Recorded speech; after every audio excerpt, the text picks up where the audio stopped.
ꯃꯌꯥꯝꯗ ꯑꯅꯧꯕ ꯑꯣꯏꯅ ꯇꯥꯍꯟꯖꯒꯗꯧꯔꯤꯕ ꯋꯥꯔꯤꯁꯤꯒꯤ ꯃꯃꯤꯡ ꯍꯦꯂꯣꯏ 2022 ꯍꯥꯏꯔꯤꯕ ꯋꯥꯔꯤ ꯑꯁꯤ ꯏꯟꯈꯠꯂꯛꯂꯤꯕ ꯁꯃꯥꯖ ꯑꯁꯤꯗ ꯍꯤꯡꯂꯤꯕ ꯅꯍꯥꯔꯣꯜꯁꯤꯡꯗ ꯆꯩꯊꯦꯡ ꯑꯣꯏꯔꯛꯂꯤꯕ ꯗ꯭ꯔꯒꯁ ꯑꯃꯗꯤ ꯃꯁꯤꯒꯤ ꯆꯩꯊꯦꯡꯅ ꯅꯪꯍꯜꯂꯛꯄ ꯁꯣꯛꯍꯜꯂꯛꯄ ꯃꯌꯥꯝꯗ ꯕꯦꯖ ꯇꯧꯗꯨꯅ ꯁꯥꯒꯠꯆꯕ ꯐꯤꯛꯁꯅꯦꯜ ꯋꯥꯔꯤ ꯑꯃꯈꯛꯅꯤ꯫ ꯍꯤꯡꯉꯤꯕ ꯅꯠꯇ꯭ꯔꯒ ꯂꯩꯈꯤꯗ꯭ꯔꯕ ꯀꯅꯥꯒꯨꯝꯕ ꯑꯃꯠꯇꯒ ꯍꯥꯏꯔꯤꯕ ꯋꯥꯔꯤ ꯑꯁꯤꯒ ꯃꯔꯤ ꯂꯩꯅꯖꯗꯦ꯫ ꯍꯧꯖꯤꯛ ꯃꯌꯥꯝꯗ ꯈꯨꯗꯣꯜ ꯇꯝꯖꯔꯤ ꯋꯥꯔꯤ ꯍꯦꯂꯣꯏ 2022 ꯀꯧꯕ꯭ꯔꯨ ꯆꯤꯡꯒꯤ ꯆꯤꯡꯗꯣꯜꯗ ꯆꯤꯡꯎ ꯂꯩꯌꯥꯝ ꯈꯨꯟꯗꯤꯟꯅꯩ꯫ ꯉꯁꯤꯒꯤ ꯀꯪꯂꯩꯄꯥꯛꯁꯤꯗ ꯅꯣꯡꯃ ꯅꯣꯡꯃꯒꯤ ꯏꯟꯈꯠꯂꯛꯄ ꯅꯍꯥ ꯀꯌꯥꯅ ꯗ꯭ꯔꯒꯇ ꯂꯥꯏꯆꯨꯔꯛꯄ ꯅꯤꯁꯥ ꯁꯤꯖꯤꯟꯅꯕꯒꯤ ꯆꯥꯡ ꯋꯥꯡꯈꯠꯂꯛꯄꯁꯤꯅ ꯅꯍꯥꯁꯤꯡꯅ ꯄꯨꯟꯁꯤ ꯀꯦꯝꯕꯕꯨ ꯎꯔꯒ ꯂꯥꯏ ꯈꯨꯟꯗꯤꯟꯅꯕ ꯃꯔꯛꯇ ꯌꯥꯎꯕꯤ ꯍꯦꯂꯣꯏ ꯃꯆꯤꯟ ꯃꯅꯥꯎ ꯇꯔꯦꯠꯇꯣ ꯋꯥꯈꯜ ꯅꯨꯡꯉꯥꯏꯖꯔꯝꯗꯦ꯫ ꯑꯆꯧꯕ ꯃꯤꯁꯜ ꯑꯃꯒꯤ ꯋꯥ ꯇꯥꯟꯅꯔꯝꯃꯤ ꯂꯌꯥꯝꯁꯤꯡꯗꯨꯅ꯫ ꯂꯥꯏ ꯃꯌꯥꯝ ꯃꯔꯛꯇꯒꯤ ꯈ꯭ꯋꯥꯏꯗꯒꯤ ꯑꯍꯜꯗꯨꯅ "ꯇꯥꯔꯕ꯭ꯔꯥ ꯂꯌꯥꯝ ꯁꯥ? ꯅꯣꯡꯄꯣꯛ ꯊꯣꯛ ꯍꯥꯡꯂꯛꯄꯗ ꯒꯣꯜꯗꯟ ꯇ꯭ꯔꯥꯏꯡꯒꯜꯒ ꯊꯪꯅꯅ ꯂꯩꯔꯤꯕ ꯑꯩꯈꯣꯏꯒꯤ ꯄꯤꯛꯂꯕ ꯂꯝꯗꯝꯁꯤꯗꯤ ꯅꯤꯁꯥꯒꯤ ꯃꯌꯥꯏꯅ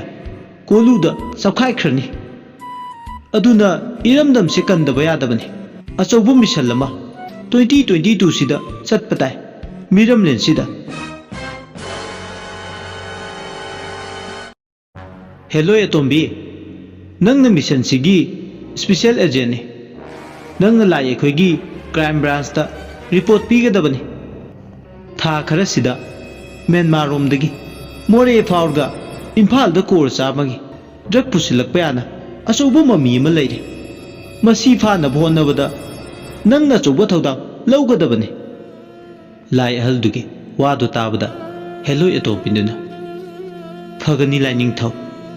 ꯑꯩꯅ ꯈꯨꯗꯤꯡꯃꯛ ꯉꯝꯅꯕ ꯍꯣꯠꯅꯒꯅꯤ꯫ ꯋꯥꯔ ꯑꯦꯒꯦꯟꯁ ꯗ꯭ꯔꯒꯁꯤꯗ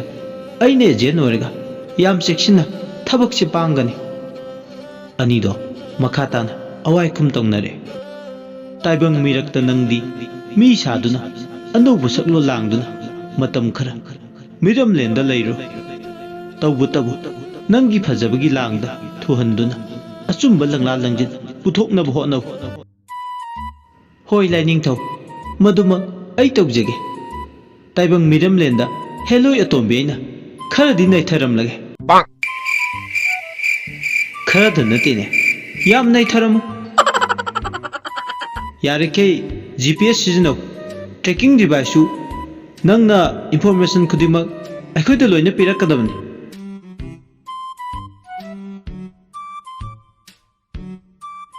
ꯋꯥꯔꯤꯁꯤ ꯑꯊꯨꯕ ꯃꯇꯝꯗ ꯃꯌꯥꯝꯗ ꯈꯨꯗꯣꯜ ꯇꯝꯖꯔꯒꯅꯤ꯫ ꯋꯥꯔꯤꯁꯤꯕꯨ ꯈꯧꯔꯥꯡꯅ ꯉꯥꯏꯔꯤꯕꯁꯤꯡꯅ